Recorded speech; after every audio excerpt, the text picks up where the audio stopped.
J'étais immergé dans la mer de douleur de la privation de mon très grand bien, Jésus. Plus je parcourais le ciel et la terre, moins il m'était possible de trouver celui après qui je soupirais tellement.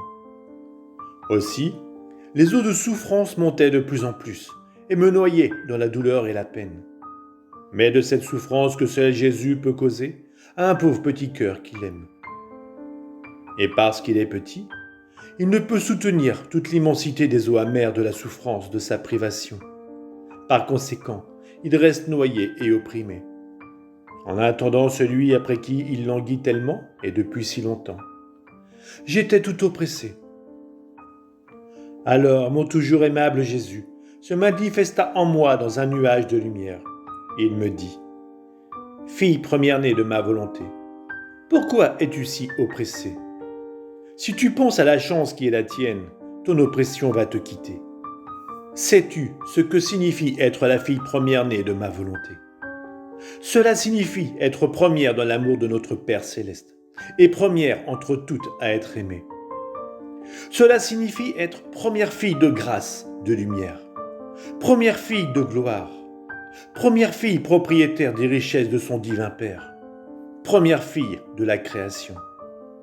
Comme fille première-née de la suprême volonté, elle contient tous les liens, toutes les relations, tous les droits d'une fille première-née, liens de filiation, relations de communication à toutes les dispositions de son Père céleste, droit de possession de tous ses biens. Mais ce n'est pas tout. Sais-tu ce que signifie fille première-née nommée par ma volonté ? Cela signifie non seulement être la première dans l'amour de toutes les choses de son Créateur, mais aussi comprendre en elle-même tout l'amour et tous les biens des autres enfants. Ainsi, si les autres posséderont chacun leur propre part, elle, comme première-née, possédera tous ensemble les biens des autres.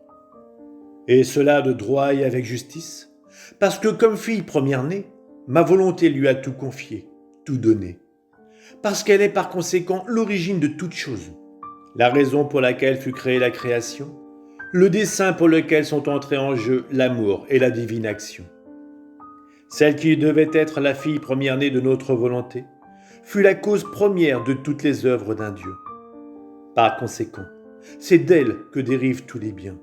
C'est d'elle qu'ils viennent et c'est à elle qu'ils retournent. Tu vois donc à quel point tu as de la chance. Tu ne peux pas pleinement comprendre ce que signifie avoir la primauté dans l'amour de toutes les choses de ton Créateur. En entendant cela, je lui dis : « Mon amour, que dis-tu là ?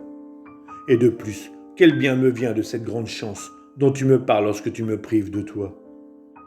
Tous les biens se changent en amertume sans toi.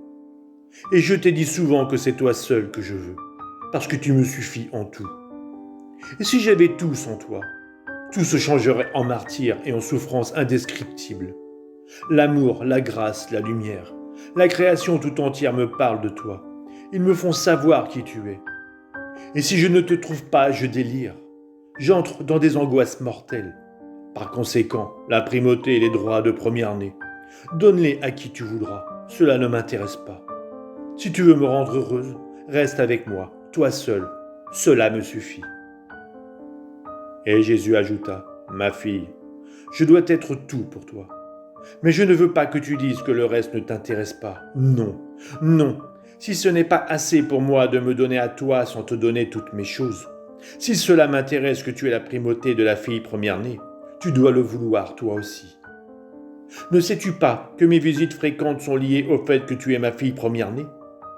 Ne sais-tu pas qu'aussi longtemps qu'Adam est resté le fils premier-né de ma volonté, ayant par conséquent la primauté sur toute chose, je lui rendais souvent visite ? Ma volonté régnant en Adam lui administrait tout le nécessaire pour être avec moi, comme un fils qui fait la consolation de son père. Je lui parlais comme à un fils et lui me parlait comme à un père. En se retirant de ma volonté, il a perdu sa primauté, les droits de premier-né, et avec cela tous mes biens. Il n'avait plus la force de soutenir ma présence. Je n'étais plus attiré par une force et une volonté divine à aller vers lui. Tous ses liens avec moi furent brisés. Plus rien ne lui était dû de droit. Il a cessé de me voir sans voile, mais seulement parmi des éclairs et éclipsé dans ma lumière.